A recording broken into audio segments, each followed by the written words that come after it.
This is the VirtualBox we're going to be using. I've set up my main server. Now this is going to be acting as our main server throughout our practicals. Are we together? Now, in some scenario, like I usually advise students, you can actually make a copy of this server by copying the files from your computer system.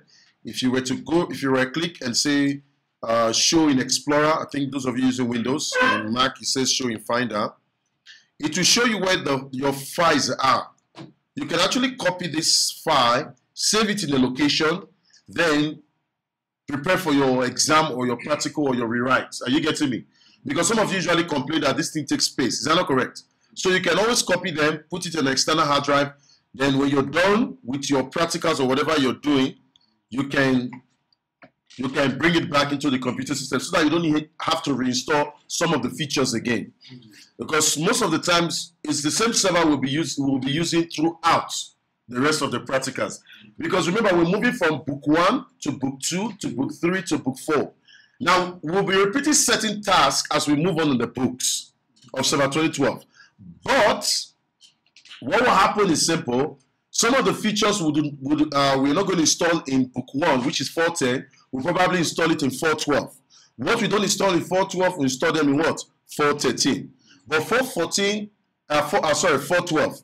414 and 413 is more about how to now manage the server in a more larger enterprise, how to plan, how to strategize. So almost everything we've done in 410 and 413 is a kind of repetition we'll be doing in 414 and 413, but not really repetition, but we'll be doing an advanced configuration on how to strategize in terms of setting up Active Directory, domain controllers, group policy, you can name it. All the features we're going to be exploring in the first 3 books, 410, 411, and 412. So like I earlier on said, you can always make a backup, keep the copy somewhere, so when you're done with your computer for your test and exam, you can bring them back in. Now the next thing I want to inform you, it's we're going to be installing the server, but in this case, unlike Windows 8, we were using our bridge adapter. Is that not correct? Which allows us to be able to connect to network +2. But we're not going to be using that throughout the server. Because remember, the server is going to be acting like a what? Like a domain, which will include DNS and what? DHCP. Are we together? So we're going to be using the server as a domain. So the aspect of us sharing our network and all that won't be needing that anymore. If you want to test your computer system, you have your host there. So the server will be hosting your DHCP and DNS for name resolution. Now, just like I'm going to go to the settings now on the VirtualBox Manager. Of course, that's our major settings. On system property, we have by default it takes 2 GB of RAM. Is that not correct? Of course, that's your processor. It says we can take up to 16. I don't know what your computer is saying there. If I push it a little bit here, it says 2 cores. If I push it, 3 cores. If I push it, 4 cores, 5 cores, and 6 cores. So what I'm going to do, I'm going to take 2 core. Okay? On the motherboard, it's fine. Our acceleration is okay. And now, did you notice that our boot order, like we usually go through it, it's by default floppy. Is that not correct? So we don't use floppies anymore. So I'm going to check that. I'm going to push the DVD up. I'm going to push the hard drive up. Now, when we come next week, we're going to be doing something unique. We're going to be using the network as our boot. Now, for the first time, we're going to be installing a Windows operating system using the network adapter. Are we together?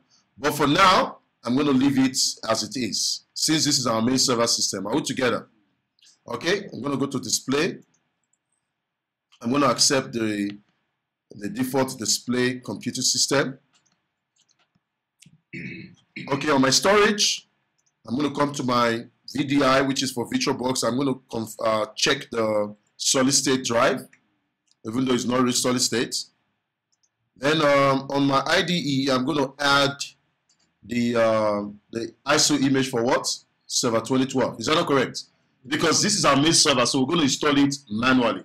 So I'm going to click on disk, choose disk. My image is located on my desktop, so I'm just going to go straight to my desktop.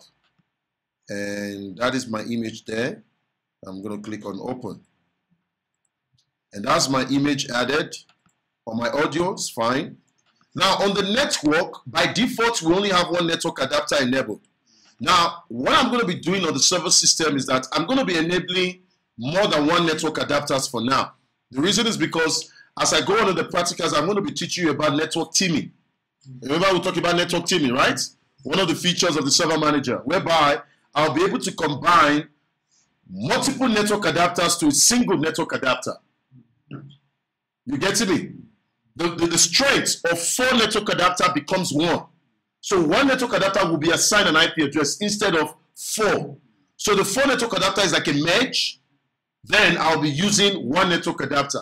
Like the process goes. If 1 network adapter fails, then my computer will still be working. If another fails, it will still be working. Now the idea for network teaming is that it prevents us from assigning multiple IP addresses to different network adapters. So in other words, I'm using multiple network adapters, but what? 1 IP address. So even though adapter 4 fails, let's say this one fails, it will still be working. This one fails, it will still be working. So all 4 network adapter has to fail for my server to be down. Are we together? Yes. So what I'm going to do, I'm going to enable, and I'm going to say internal. You see internal there? I'm going to expand advanced. You say allow. You can say allow all or allow all virtual machines. Huh? Allow all virtual machines. The second one, you enable it. Internal, advanced, and allow virtual machines. So we do that for all of them. The reason why I'm doing this, like I said, we're going to be using it much later on for our practicals, okay? Internal, allow all virtual machines. Okay, we're done with that. Now the next step is to, okay, on our port is fine. We don't need any other ports.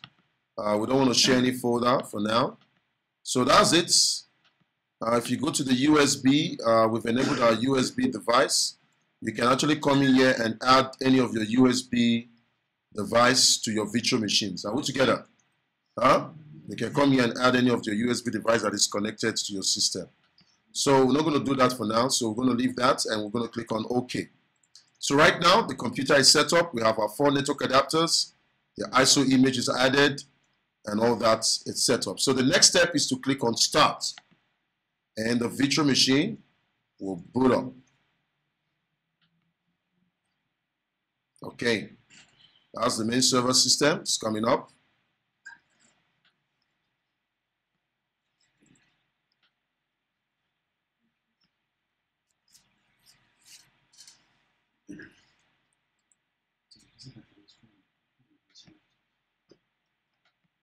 Okay, guys, that is our startup screen. Is that not correct?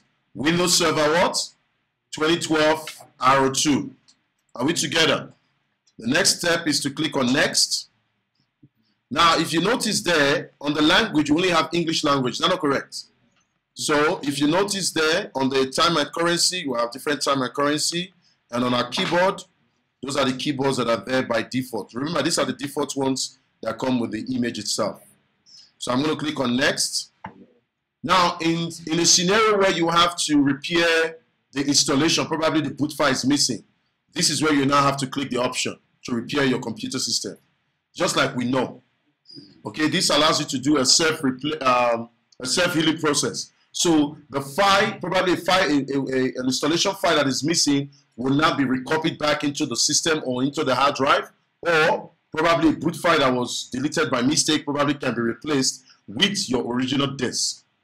But in this case, we're not repairing our Windows, we're actually what? Installing. So we'll click on Install. Okay, setup is starting.